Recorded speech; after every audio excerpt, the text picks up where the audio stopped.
Hi friends, welcome back to my channel Only Bio. Presenting up the sixth part of the chapter Organisms and Population from the NCERT textbook, all explained in Hindi. Friends, this is Unit 10 Ecology, Chapter 13 Organisms and Population, and I've already uploaded the five parts of the same earlier. So please do follow the sequence entirely and do check with the playlist for the same. So, friends, in this unit, I have started up only with organisms and population, and the MCQs part of it will soon follow. So, please do follow the entire series and check with the playlist. Now, let us start with the next one, that is competition. Okay, what is competition? When Darwin spoke of the struggle for existence and survival of the fittest in nature, he was convinced that interspecific competition is a potent force in organic evolution. मतलब जब Darwin ने जो struggle होता है जिंदा रहने के लिए, जो भी ऑर्गेनिजम्स में जो स्ट्रगल होता है, इसके बारे में बात की, तो उन्होंने क्या कहा था? जो फिट ऑर्गेनिज्म है वही जी पाता है, वही सरवाइव करता है नेचर में। ओके, और फिर उन्हें ये यकीन हो गया था कि इंटर स्पेसिफिक कंपटीशन, यानी कि आप दो अलग अलग जातियों में जो कंपटीशन होता है उसे कहा जाता है inter specific competition, is a potent force, इन्हें बहुत ज्यादा इंपॉर्टेंट या स्ट्रॉन्ग फोर्स है ये एवोल्यूशन के लिए, क्योंकि कंपटीशन में जीतने के लिए ये ऑर्गेनिज्म और भी ज्यादा मजबूत या सबल होते जाएगा।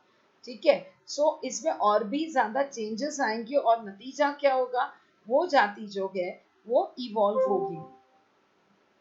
It is generally believed that competition occurs when closely related species compete for the same resources that are limited, but this is not entirely true. मतलब जनरली हम ये मानते हैं कि कंपटीशन कब होता है? जब बहुत आपस में मिलने जुलने वाली जो जातियां हैं, ये जब एक ही रिसोर्स के लिए, एक ही चीज के लिए उनमें, मतलब एक ही चीज वो इस्तेमाल करते हैं और वो चीज लिमिटेड हो, तब इसी वजह से कंपटीशन होती है। ये जो पहले बिलीव किया जाता था वो आइडियली पूरी तरह से सच नहीं है। Firstly, totally unrelated species could also compete for the same resource. इसका मतलब क्या है? अभी जो जगह होती है, जगह सोचो जमीन है, तो ऐसा नहीं है कि एक ही जाति के वनस्पति या झाड़ एक दूसरे के साथ कंपटीशन करेंगे उस जगह में कब्जा पाने के लिए। ऐसे भी तो हो सकता है कि दो अलग जातियों के पौधे हो या पेड़ हो, ये भी आपस में कॉम्पीट करेंगे, क्योंकि जो जगह अवेलेबल है वो दोनों के लिए सेम है। यही इसका मतलब होता है कि firstly totally unrelated species could also compete for the same resource.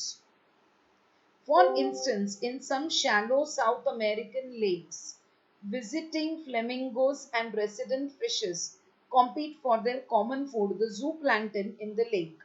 मतलब साउथ अमेरिका में जो तालाब है वहां पर जो फ्लेमिंगोज आते हैं, आपको मालूम है फ्लेमिंगोज ये पंछी है, राइट? और उधर के जो फिशेस है, उधर की जो मछली है, किधर की उस तालाब में रहने वाली मछली, इन दोनों में कंपटीशन होता है क्योंकि इनका दोनों का खाना सेम होता है। वो है जू प्लैंक्टन्स जो कि तालाब में मौजूद होता है। Secondly, resources need not be limiting for competition to occur, यानी क्या कि ऐसा जरूरी नहीं है कि जिस पर ये ऑर्गेनिजम्स डिपेंड करते हैं वो जो रिसोर्सेस है ये कम हो या उनकी संख्या कम हो तभी कंपटीशन होगी, ऐसा जरूरी नहीं है। Okay, resources need not be limiting for competition to occur. In interference competition, the feeding efficiency of one species might be reduced due to interfering and inhibitory presence of the other species, even if resources, food and space are abundant. अब इसका मतलब क्या है? ऐसा नहीं है कि खाना कम है या एकदम लिमिटेड है इसीलिए कंपटीशन होता है, ऐसा नहीं है। कभी कभी खाना खाने वाली जो स्पीशीज है, ओके, इसका दूसरी जातियों पे शायद से कोई ना कोई क्या बोल सकते, एक इनहिबिशन हो सकता है, यानी ये रोकता होगा। तो अगर भले बहुत ज्यादा खाना अवेलेबल है, स्पेस अवेलेबल है, फिर भी इनमें कंपटीशन नजर आता है। फॉर एग्जांपल, सोचो आपने एक ओपन एरिया में बहुत सारे गेहूं चावल ऐसे ही बिखेर दिए, और वहां पर बहुत सारे बर्ड्स है, तो वहां पर बर्ड्स आएंगे ही आएंगे। पर हम ये भी देखते हैं कि कोई ना कोई ऐसे बर्ड्स भी होते हैं, वो खुद खाने से पहले और भी जो बाकी के पंछी खाने के लिए उधर आ रहे हैं, उन्हें डराकर उन्हें भगा देते हैं। तो ये भी एक कंपटीशन ही हुई ना। भले वहां पर खाना बहुत ज्यादा अवेलेबल है, फिर भी वहां पर क्या है, एक जो जाति है वो दूसरे जाति को खाने से रोकती है। तो ये भी एक किस्म का कंपटीशन हो जाता है ना। Therefore, competition is best defined as a process in which the fitness of one species, measured in terms of its small r, the intrinsic rate of increase, is significantly lower in the presence of another species. यानी ये competition जो है, इसे अलग तरीके से हम define कर सकते हैं। फिटनेस ऑफ वन स्पीशीज, यानी एक आध जो जाति है वो कितनी फिट है, okay, in terms of its r, मतलब ये कितना कितनी तादाद में रिप्रोड्यूस होके इनका नंबर बढ़ा सकती है। ये अगर काफी कम हो दूसरे के तुलना में, तो इसे भी हम कहेंगे कंपटीशन। ये भी एक कंपटीशन को डिफाइन करने का एक जरिया हो सकता है। It is relatively easy to demonstrate in laboratory experiments, as Gauss and other experimental ecologists did. When resources are limited, the competitively superior species will eventually eliminate the other species. But evidence for such competitive exclusion occurring in nature is not always conclusive. अब इसका मतलब क्या है? Gauss नाम के जो scientist है, इन्होंने लैब में जो एक्सपेरिमेंट किए हैं, उस आधार पे उन्होंने ये कहा कि रिसोर्सेस जब कम हो, लिमिटेड हो, ओके, तो दो जातियां जो उस रिसोर्स पर डिपेंड करती है, ओके, वो रिसोर्सेस जो है वो उस पर डिपेंड करने वाले अगर दो या दो से ज्यादा भी जाति है सजीवों की, तो उसमें जो ताकतवर है, जो सुपीरियर है, ओके, ये दूसरी जाति को धीरे धीरे करके कम करेगा। बट इस स्टेटमेंट को सही साबित कराने के लिए इनके पास ऐसे उतने अच्छे सबूत भी अभी तक नहीं मिले हैं, या उस ऐसे सबूत जो है, अभी फॉर एग्जांपल सोचो एक जाति है ए, वो सुपीरियर है, और उसकी मौजूदगी में हम सोचते कि बी और सी एकदम ही कम हो जाए। चलो सोचेंगे कि वहां पर उस एरिया में बी और सी कम भी हो जाते हैं, पर और किसी एरिया में हम ये देखते हैं कि बी स्पीशीज बहुत ज्यादा संख्या में दिखाई देती है और सी और ए कम दिखाई देती है। तो इसका मतलब क्या हुआ कि यहाँ पर हम एक सबूत के तौर पे इसे नहीं कंसिडर कर सकते, क्योंकि ये जो डेटा है, इसे आइडियली हम कुछ कंक्लूड या हम लोग कोई नतीजे पे इस डेटा पे नहीं पहुंच पाते। Strong and persuasive circumstantial evidence does exist, however, in some cases. कोई केसेस में वाकई में अपने पास ऐसे सबूत मौजूद है जिस पर हम ये कह भी सकते हैं। The Abingdon tortoise in Galapagos Islands became extinct within a decade after goats were introduced on the island, apparently due to the greater browsing efficiency of the goats. Okay, Galapagos island में Abingdon tortoise जो था, ये एकदम ही लुप्त हो गए। कब लुप्त हो गए? जब वहां पर बकरियों को इंट्रोड्यूस किया गया। क्यों लुप्त हो गए ये? क्योंकि बकरियों का जो खाने का रेट था वो काफी ज्यादा था।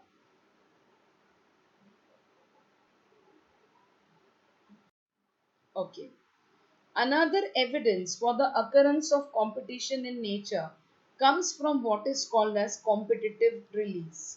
यानी और एक सबूत जो है कि कंपटीशन वाकई में होता है सृष्टि में, तो ये कौन सा ऐसा सबूत है? Competitive release. देखते हैं क्या है।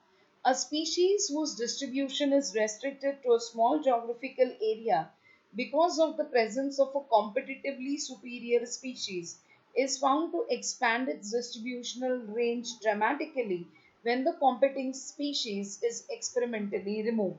यानी क्या? इमेजिन करिएगा कि एक भौगोलिक क्षेत्र है जहाँ पर दो जातियां हैं, ए और बी। इमेजिन कीजिएगा कि ए जाति जो है, जाति नामक ए, ओके, ए नामक जाति आई शुड से, ये सुपीरियर है। ओके, इमेजिन करना ये ज्यादा ताकतवर है। तो ये क्या करेगी, ये जातियों के जो ऑर्गेनिज्म से ये अपनी संख्या और अपनी जो पहुंच है ये बढ़ाती जाएगी। ओके, कब, जब बी वाली जाति को हम निकाल देते हैं तो हमें ये दिखता है कि ए वाली जाति जो है ये बहुत ज्यादा नंबर में बढ़ जाती है। सो अगर हम बी वाली जाति को वहां पर उस जोग्राफिकल एरिया से एक्सपेरिमेंट के तौर पे हम खुद हटा दे, वो खुद नहीं हटे पर हम खुद हटा दे, तो यहाँ पर एकदम मालूम पड़ जाएगा कि जो ए वाली जाति है ये क्या करेगी, एक्सपांड होते हुए नजर आएगी बी के एब्सेंस में। सो इसे कहा जाता है competitive release. Connell's elegant field experiment showed that on the rocky sea coast of Scotland, the larger and competitively superior barnacle, Balanus, dominates the intertidal area and excludes the smaller barnacle, Cathamylus, from that zone. यानी क्या, Connell नाम के scientist ने जो experiment किया था, उनके experiment के हिसाब से उन्होंने ये देखा कि जो सी कोस्ट है स्कॉटलैंड का, वहां पर एक बार्नेकल जो है बेलानस नाम का, ये बहुत ज्यादा संख्या में दिखाई देता है। तो ये जो बेलानस नाम का जो बार्नेकल है, ये क्या करता है, छोटे छोटे दूसरे बार्नेकल्स जो है जैसे कैथामिलस, तो उसे उस एरिया से पूरी तरह से हटा देता है। In general, herbivores and plants appear to be more adversely affected by competition than carnivores. Okay, मतलब क्या, herbivores कौन है, जो प्लांट्स को खाते हैं, बराबर। सो ये जो herbivores और प्लांट्स है, इनमें होने वाली कंपटीशन भी बहुत ज्यादा है, जिसकी वजह से herbivores पे डिपेंड करने वाले कार्निवोर्स का नंबर भी अफेक्ट हो जाता है। ओके, क्योंकि बट ऑब्वियस है, कार्निवोर्स कौन है, कार्निवोर्स ऐसे एनिमल्स है जो हर्बीवोर्स को खाते हैं। सो अगर हर्बीवोर्स की संख्या कम हो जाती है तो कार्निवोरस ऑर्गेनिजम्स की संख्या भी कम होगी ही होगी। Gauss's competitive exclusion principle states that two closely related species competing for the same resource cannot coexist indefinitely, and the competitively inferior one will be eliminated eventually. अब फिर से पहली चीज जो आपने यहाँ पर याद रखनी है वो है साइंटिस्ट का नाम, दैट इज गॉसेस। फिर उन्होंने दिया हुआ सिद्धांत, that is competitive exclusion principle. या आपको इस पे एमसीक्यू आ सकता है कि competitive exclusion principle was given by dash. Okay, क्योंकि ये टेक्स्ट बुक में, एनसीईआरटी के टेक्स्ट बुक में मेंशन्ड है, तो ये बहुत ज्यादा इंपॉर्टेंट है और आपने ये याद भी रखना है। तो इस प्रिंसिपल, इस सिद्धांत के हिसाब से टू क्लोजली रिलेटेड स्पीशीज, इन्हें जो दो जातियां हैं जो बहुत ज्यादा एक दूसरे से क्लोज है और इनमें कंपटीशन है। अब एक दूसरे से क्लोज जातियां हैं मतलब क्या है, तो उनमें काफी ज्यादा सिमिलैरिटीज जब होते हैं तब हम लोग कहते हैं कि ये क्लोजली रिलेटेड है, ठीक है ना। सो जब ये सेम रिसोर्सेस के लिए जब इनमें कंपटीशन होता है और ये को एग्जिस्ट करते हैं, मतलब एक ही जगह पे आपस में एक साथ वहां पर एक जगह पे रह रहे इनडेफिनेटली, यानी बहुत ऐसे नहीं बोल सकते कि ये कब तक रहेंगे ऐसे। तो जो कंपटीशन में थोड़ा सा जो कमजोर होता है यानी कि इंफीरियर होता है, ये कभी ना कभी उस पर्टिकुलर भौगोलिक क्षेत्र से कम होते हुए नजर आएगा, एलिमिनेट होते हुए नजर आएगा। This may be true if resources are limiting but not otherwise. मतलब अगर जो रिसोर्स जिस पे ये दोनों डिपेंड कर रहे हैं ये अगर कम नंबर में हो रिसोर्सेस, तभी ये ऐसा हो पाएगा। पर अगर रिसोर्सेस का नंबर कम नहीं होगा तो इन दैट केस ये जो थोड़ा सा कमजोर वाला ऑर्गेनिज्म है, ये जो जाति है, ये भी एग्जिस्ट हो पाएगी, ये पूरी तरह से लुप्त नहीं होगी। More recent studies do not support such gross generalizations about competition. यानी अभी की जो पढ़ाई है ये ऐसे ग्रॉस जो कहा जाता है स्टेटमेंट्स दिए जाते हैं कंपटीशन के बारे में, इसको सपोर्ट नहीं करते. While they do not rule out the occurrence of interspecific competition in nature, they point out that species facing competition might evolve mechanisms that promote coexistence rather than exclusion. यानी वो जो अभी के साइंटिस्ट है, शास्त्रज्ञ है, जो ये नहीं बोल रहे कि कंपटीशन है ही नहीं.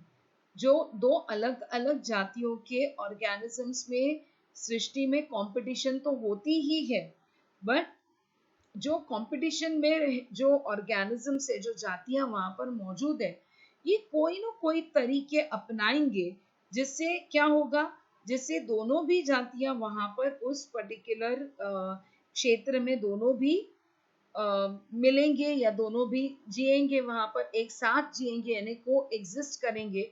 पर एक दूसरे को हटाएगा ऐसा जनरली नहीं होगा, ऐसे आजकल के साइंटिस्ट बिलीव करते हैं या मानते हैं.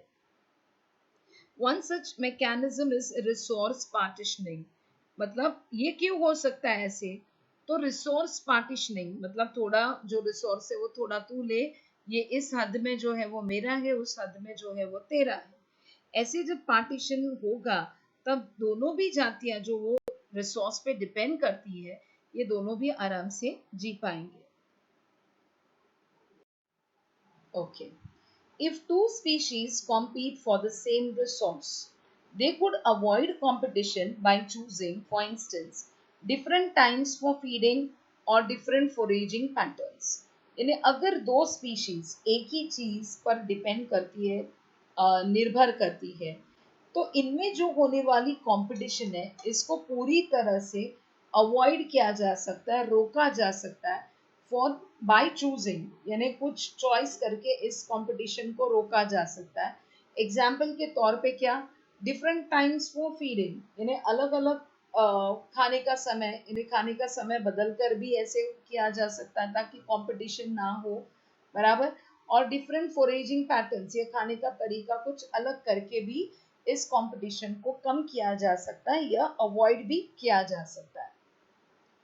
MacArthur showed that five closely related species of warblers living on the same tree were able to avoid competition and coexist due to behavioral differences in their foraging activities. अब पहली चीज आपने याद रखनी है, दैट इज साइंटिस्ट का नाम MacArthur. ठीक है. और उन्होंने क्या बताया कि पांच, उन्होंने जो एक्सपेरिमेंट किया था उस एक्सपेरिमेंट में पांच थोड़ी सी रिलेटेड जो जातियां थी वॉबलर्स की, जो एक ही झाड़ पे डिपेंड करते थे, ठीक है, वो आपस का कंपटीशन पूरी तरह से अवॉइड कर पाए और एक साथ रह पाए. क्यों? क्योंकि उन्होंने अपने बर्ताव में डिफरेंस किया, खाने के तरीके में डिफरेंस किया, तभी ये पांचों की पांचों जातियां उसी एक मतलब एक सेम पेड़ पर डिपेंड कर पाए. Now, the third point we have to start with is parasitism. Considering that the parasitic mode of life ensures free lodging and meals, it is not surprising that parasitism has evolved in so many taxonomic groups from plants to higher vertebrates. यानी क्या? अब parasite क्या होता है? Parasite यानी एक ऐसा organism जो दूसरे जिंदा ऑर्गेनिज्म पर डिपेंड करता है, उसे कहा जाता है पैरासाइट, बराबर है. मतलब इसे कहा जाता है ensures free lodging and meals. मतलब क्या, उसे रहने की भी जगह मिलती है पैरासाइट को होस्ट पर या होस्ट के अंदर. आपने पढ़ा है लोअर क्लासेस में कि पैरासाइट्स के भी दो टाइप्स होते हैं, ectoparasite and endoparasite. अब जब मैं कहती हूँ एक्टो यानी ये बॉडी के बाहर के हिस्से पे रहेगा, और जब मैं कहूंगी एंडो तो ये बॉडी के अंदर घुस के रहेगा. ठीक है. सो वो उसको रहने की जगह भी मिलती है और खाना भी मिल जाता है, इसीलिए इसे कहा गया फ्री लॉजिंग एंड मील्स, बराबर है. पर ये जो पैरासिटिज्म है ये भी टाइम के साथ ये बहुत अलग अलग तरीकों से इवॉल्व हुआ है, प्लांट्स में भी और हायर वर्टिब्रेट्स में भी.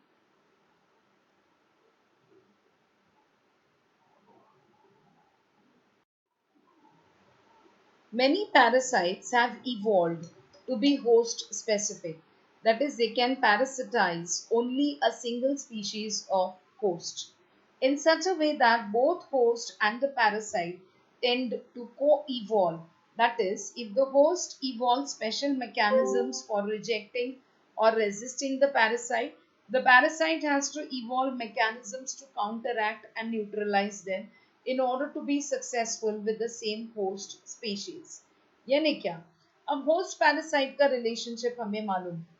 जिसे नुकसान होता है जिसको, वो होता है होस्ट, और जिसका फायदा होता है वो होता है पैरासाइट। तो जनरली होस्ट पैरासाइट का रिलेशन हमेशा स्पेसिफिक होता है, यानी जो पैरासाइट होता है वो उसी होस्ट पर डिपेंड करते हुए नजर आता है। ऐसा नहीं कि कोई भी ये होस्ट नहीं मिला तो और किसी होस्ट पे डिपेंड करेंगे, ऐसे नहीं होता। सो होस्ट पैरासाइट ये रिलेशनशिप काफी हद तक स्पेसिफिक होती है, ठीक है। सो दे कैन, मतलब क्या होता है, they can parasitise only a single species of host, यानी सिर्फ उसी जाति के होस्ट पर ये पैरासाइट के तौर पे जाकर निर्भर होते हैं, ठीक है। अब इनमें होने वाले चेंजेस कुछ ऐसे हो सकते हैं कि होस्ट और पैरासाइट दोनों में कुछ ना कुछ उत्क्रांति होती है समय के साथ। ओके, सो होस्ट अगर उस पैरासाइट को रोकने के लिए या बर्दाश्त करने के लिए या रिजेक्ट करने के लिए कोई तरीका अपनाता है, कोई मैकेनिज्म उसमें डेवलप होता है, तो उसी वक्त उस पैरासाइट के पास भी कोई ना कोई ऐसा मैकेनिज्म डेवलप होता है जो उस होस्ट में बने हुए नए मैकेनिज्म को टफ फाइट दे या उसको रोक दे, पूरी तरह से उसको न्यूट्रलाइज करे, सो दैट वो पैरासाइट बहुत ही सक्सेसफुली उस होस्ट पर डिपेंड कर सकता है। In accordance with their lifestyles, parasites evolved special adaptations such as the loss of unnecessary sense organs, presence of adhesive organs or suckers to cling on to the host, loss of digestive system, and high reproductive capacity.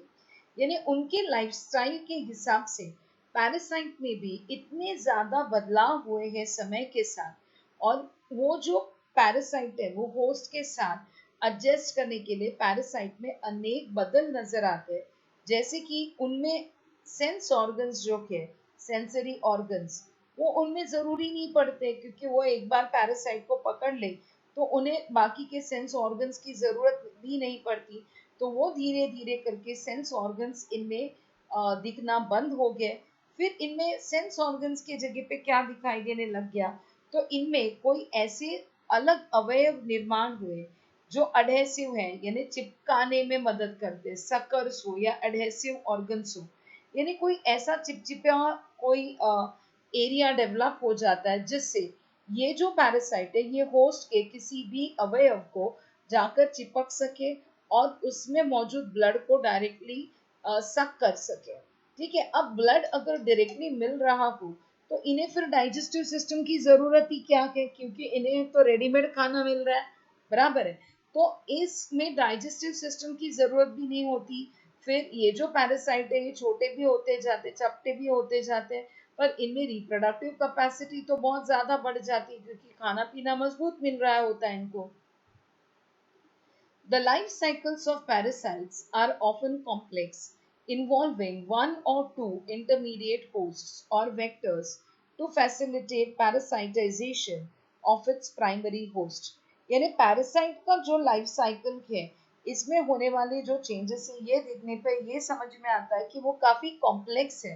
Okay, और इनमें एक या एक से ज्यादा भी host involve हो सकते हैं। तो इनके साथ साथ आते हैं वेक्टर्स यानी कि एजेंट्स, काय के लिए इस पैरासाइट को एक होस्ट से दूसरे होस्ट तक पहुंचाने के लिए, ठीक है। जो पहला होस्ट होगा उसे कहा जाएगा प्राइमरी होस्ट, और उससे जो ये पैरासाइट दूसरे के पास जाएगा तो दूसरा होस्ट कहलाएगा secondary host. The human liver fluke, a trematode parasite, depends on two intermediate hosts, a snail and a fish, to complete its life cycle. Human beings में लिवर फ्लूक जो होता है वो कभी कभी पैरासाइट अपने को इन्फेक्ट कर सकता है। ये अपने तक पहुंचने से पहले उसको दो और होस्ट से हो करके अपने पास आना पड़ता है, एक है स्नेल और दूसरा है फिश, तब जाके उसकी लाइफ साइकिल कंप्लीट होती है। अब आप सोच रहे होंगे फिर ये अपने पास आता कैसा है, तो वहां पर लिखा हुआ है by a snail and a fish. तो फिश खाएंगे, स्नेल्स, फिश ये होस्ट है यहाँ पर बीच में, तो इनसे ये ह्यूमन बीइंग में ट्रांसफर हो जाता है। So the malarial parasite needs a vector, that is mosquito, to spread to other host. अबे हमें मालूम है जो मलेरिया होता है ह्यूमन बींग्स में, वो मच्छर के काटने की वजह से होता है, बराबर। यानी मच्छर क्या हुआ, ये एक एजेंट है या वेक्टर है जो उस मलेरियल पैरासाइट को एक एक ऑर्गेनिज्म, एक ह्यूमन बींग से दूसरे ह्यूमन बींग तक भी पहुंचा लेता है। आपने मलेरियल पैरासाइट का लाइफ साइकिल भी पढ़ा हुआ है ह्यूमन हेल्थ एंड डिसीजेस में। Majority of the parasites harm the host. They may reduce the survival, growth, and reproduction of the host and reduce its population density. इन्हें जो parasites होते हैं ये होस्ट को तकलीफ देते हैं, नुकसान पहुंचाते हैं। वो कैसे, तो वो जो होस्ट है उसका जो सर्वाइवल है, ओके, वो कम हो सकता है, या उसकी ग्रोथ रुक जाती है, या उसके रिप्रोडक्शन पे असर हो सकता है। और ये सब हुआ तो बट ऑब्वियस उसका पॉपुलेशन डेंसिटी जो है इस पर भी असर पड़ेगा। अब यहाँ पर आप सिर्फ मलेरियल पैरासाइट का एग्जाम्पल नहीं लीजिएगा दिमाग में, नहीं तो आप सोचेंगे कि मच्छर के काटने से हम लोग अपना सर्वाइवल, ग्रोथ और रिप्रोडक्शन कैसे अफेक्ट होता है। तो ये एक जनरलाइज स्टेटमेंट है, ये मलेरियल पैरासाइट के एग्जाम्पल को पकड़कर नहीं है। They might render the host more vulnerable to predation by making it physically weak. मतलब इस पैरासाइट की वजह से उस होस्ट को इतना खोखला कर सकते हैं, यानी प्रेडेशन की वजह से, मतलब क्या बोल सकते हैं कि इनको इतना कमजोर बना सकते हैं कि इन कमजोर बनने की वजह से इन पे प्रेडेटर आके डिपेंड कर सकता है, क्योंकि ये फिजिकली वीक हो जाते, कमजोर पड़ते हैं, और कमजोर पड़ने की वजह से फिर कोई भक्षक आके उन्हें खा भी सकता है। Do you believe that an ideal parasite should be able to thrive within the host without harming it? क्या आपको लगता है, आप इस पर यकीन मानते हैं कि जो पैरासाइट है ये होस्ट के अंदर बैठेंगे पर होस्ट को तकलीफ नहीं देंगे, ऐसा हो सकता है? Then why didn't natural selection lead to evolution of such totally harmless parasites?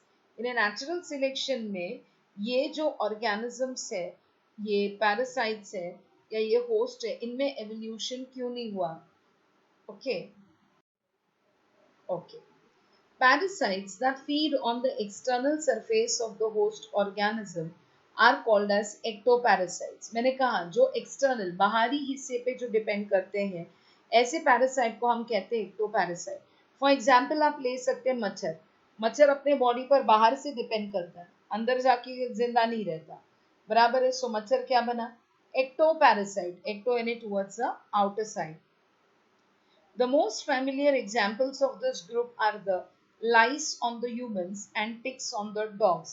अब lice in the human beings, आपको मालूम है कि जुएं जो होती है ये ह्यूमन बीइंग पे डिपेंड करती है ना, एक्सटर्नल डिपेंडेंस होता है वो। And ticks on dogs, dogs ही नहीं, कैट्स, डॉग्स, इन पे जो इंसेक्ट्स डिपेंड करते हैं उन्हें हम कहते हैं टिक्स। जैसे लाइस अपने पे डिपेंड करते हैं, अपना खून चूसकर जिंदा रहते हैं, उसी तरह से डॉग्स एंड कैट्स का खून चूसकर उन पर डिपेंड रहने वाले जो होते हैं वो होते हैं ticks. Many marine fish are infested with ectoparasitic copepods, यानी जो समंदर की जो मछलियां होती है ये काफी हद तक इन्फेस्ट हो जाती है, अटैक हो जाती है विथ एक्टोपैरासाइटिक कोपॉड्स। यानी ये कोपॉड्स जो है ये मरीन फिशेस जो है, मछली है, उसके बाहरी हिस्से पे जाकर डिपेंड करती है। Cuscuta, a parasitic plant that is commonly found growing on hedge plants, has lost its chlorophyll and leaves in the course of evolution. Cuscuta आपने सुना रहेगा, ये प्लांट मॉर्फोलॉजी में भी कई बार आप पढ़ते हैं। तो कस्कुटा जो है इससे पैरासाइटिक प्लांट कहा जाता है, ये दूसरे प्लांट के पर या दूसरे प्लांट के ब्रांच पर ये ग्रो होते हुए नजर आता है। यानी ये दूसरे प्लांट से पानी लेता है, दूसरे प्लांट से खाना लेता है, यानी क्या वो सिर्फ जिंदा है, बराबर है। अब जिंदा है तो दूसरे प्लांट के बलबूते पे जिंदा है, तो अब उसको पूरा अगर रेडीमेड खाना मिल रहा हो तो उसे क्लोरोफिल की जरूरत ही नहीं है। इसीलिए समय के साथ हमने ये देखा कि इसका क्लोरोफिल का प्रमाण भी कम हो गया और उसमें होने वाले पत्ते जो है ये भी कम होते हुए नजर आए। It derives its nutrition from the host plant which it parasitizes। मतलब उसे खाना कहाँ से मिलता है? जो होस्ट प्लांट है उससे उसे खाना मिलता है। The female mosquito is not considered a parasite although it needs our blood for reproduction। Can you explain why? जो फीमेल मस्क्यूटोज है, ओके, इन्हें हम पैरासाइट कंसिडर नहीं करते, जबकि वो अपना खून पीते हैं, अपनी खून की उन्हें जरूरत होती है प्रजनन के लिए। तो ऐसा क्यों?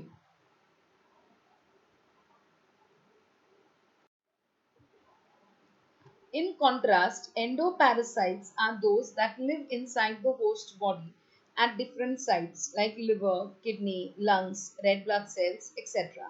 इन्हें बॉडी के अंदर जाके जो जिंदा रहते हैं होस्ट के, उन्हें हम क्या कहते हैं? एंडोपैरासाइट्स।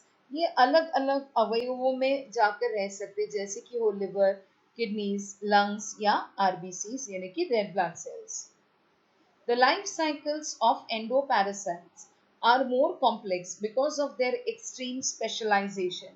यानी इन एंडोपैरासाइट का लाइफ साइकिल अगर हम देखते हैं तो वो बहुत ज्यादा कॉम्प्लेक्स है। क्यों? इनमें स्पेशलाइजेशन होता है कि ये इसी ऑर्गन को, इसी अवयव को जाकर नुकसान पहुंचाएंगे।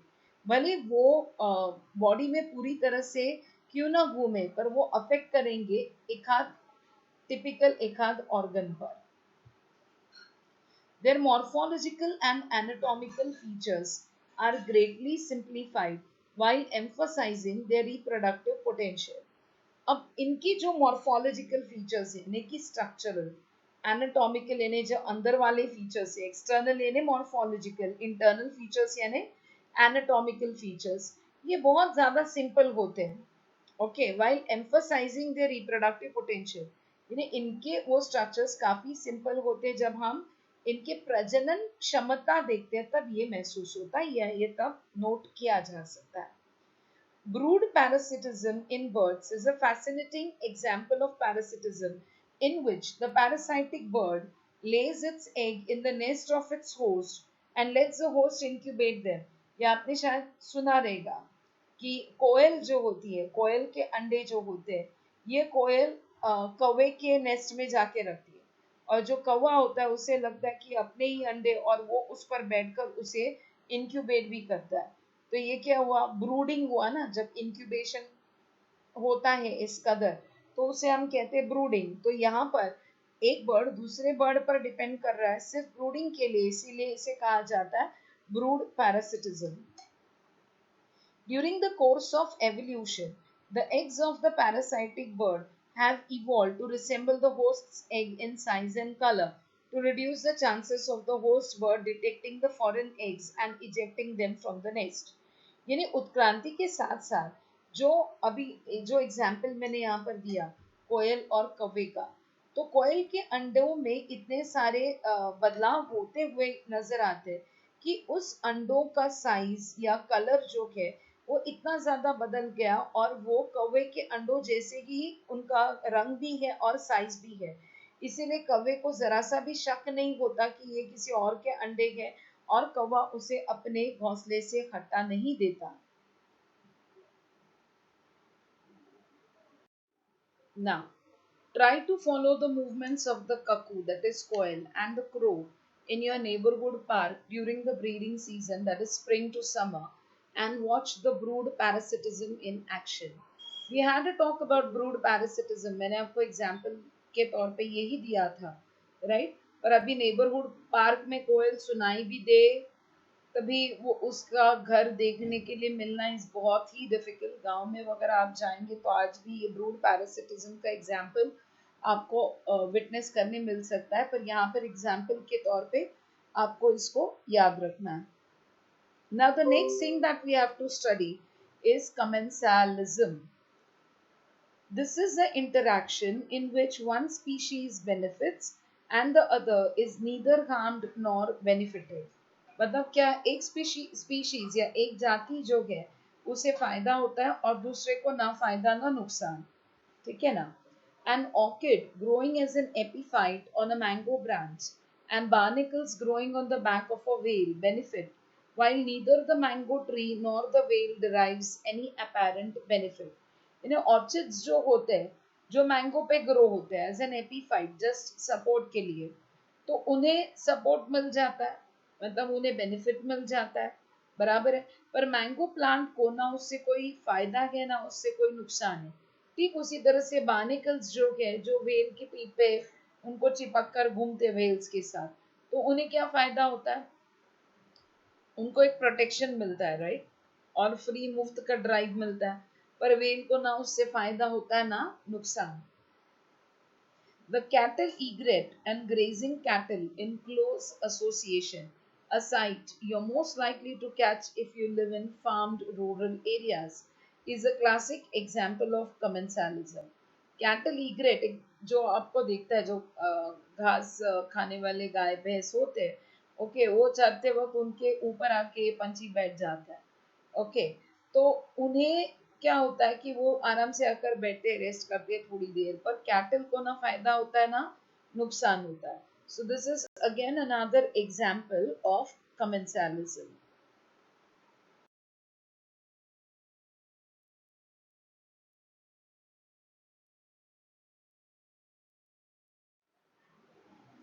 The egrets always forage close to where the cattle are grazing because the cattle, as they move, stir up and flush out insects from the vegetation that otherwise might be difficult for the egrets to find and catch. अभी ये जो पंछी है जो दिखते हैं कि गाय भैंस के ऊपर बैठे होते हैं जब वो चरने लगते हैं तब, इन्हें असल में क्या फायदा होता है, वो सिर्फ रिलैक्स नहीं करते, पर जब गाय भैंस चरने लगते हैं तो जो प्लांट्स होते हैं या जो घास होती है उसमें से वो चरते हैं, तो उस पर बैठे हुए कीड़े मकोड़े उड़ जाते हैं और बराबर यही कीड़े मकोड़ों को ये पंछी पकड़कर खा लेते हैं. सो ये इन्हें होने वाला फायदा है, पर गाय भैंस को कोई नुकसान नहीं है, बराबर. अब ये ईग्रेट्स पंछी हमें देखने यहाँ पर इंडिया में कम मिलते हैं, तो आप गाय भैंस पे कौवे बैठे हुए अक्सर देखते हो, तो ये भी एक कॉमन एग्जाम्पल है कमेंसालिज्म का. Another example of commensalism is the interaction between sea anemone, that is stinging tentacles, and the clownfish that lives among them. Sea anemone आपको पता ही रहेगा, तो उसके जो काटने वाले tentacles होते हैं, okay, and the clownfish that lives among them, तो clownfish उसके बीच में जाके बैठता है, तो that is what is it? Okay, fish gets protection from the predators, क्योंकि वो एनिमोन के टेंटिकल्स में जाकर बैठा है, तो उसे प्रोटेक्शन मिलता है बाकी के बड़े फिशेस के हिसाब से, मतलब बाकी के बड़े फिश ने तो इस छोटे फिश को खा जाएंगे, ओके. पर एट द सेम टाइम ये स्टिंगिंग टेंटिकल्स के से भी अपने आप को बचा सकता है थोड़ा दूर रहकर. The anemone does not appear to derive any benefit by hosting the clownfish. यानी सी एनिमोन को इससे ना फायदा हो रहा है ना नुकसान हो रहा है. I'm sure the series will help you. Please follow it till the end. And if you're new to my channel, please subscribe. Thank you so much.